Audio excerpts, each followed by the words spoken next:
It's the second week of Feeding Farmers in the Field, brought to you by the Ohio AgNet and AgriGold. We're on the northern part of Allen County, and joining me, Vern Bellinger. Vern, congratulations. I understand you actually did this entry this time. I did. As you take a look at farming operation, tell us about the farm. Our farm is about a little over 800 acres. 600 of that we own. We rent the rest. And just corn and soybeans, about 450 acres of beans, a little over 350 acres of corn.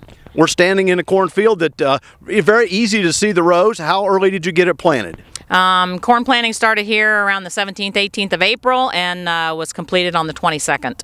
Are you pretty pleased it's up this well in 3 weeks? Real pleased. Now that it's emerged, it's just going like a house of fire. So I'm sure we're going to think inside dress before too long. Yeah, for May 10th, you said you had some pretty substantial rain. This ground actually ate it up pretty well, but your husband's not far from here, and he's planting today. Yeah, here at home, 2.7 last week, and we had 4/10 here on Monday. He's working just a little over half a mile away and drilling beans this morning, making dust. Yeah, you said other farmers were heading south, so you had to go see if ground was ready. Absolutely. That's how neighbors work. When one neighbor goes out, you have to see what the other neighbors are doing, and when you have an opportunity and a weather window, you got to take it. We see an expansion going on in the grain facilities. Tell us what's happening there.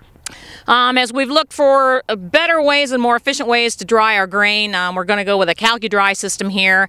Be able to probably put through 6,000 to 8,000 bushels of dry grain a day. I really don't think that's going to be an issue for this year, but in the years going forward, it's going to be a great investment for us to really speed the drying time.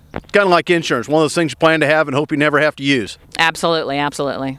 Tell us a little bit about when you look at the operation here. You said you're spread out not very far for 800 acres. We're very blessed as we have added acreage to the operation. I've had neighbors come to us and asked us to buy their farms. All of our acreage that we farm is within a 3-mile radius of the house. So we feel very blessed with that, knowing that some folks have to travel a great distance. And I looked in the barn, no semis. The elevator's close.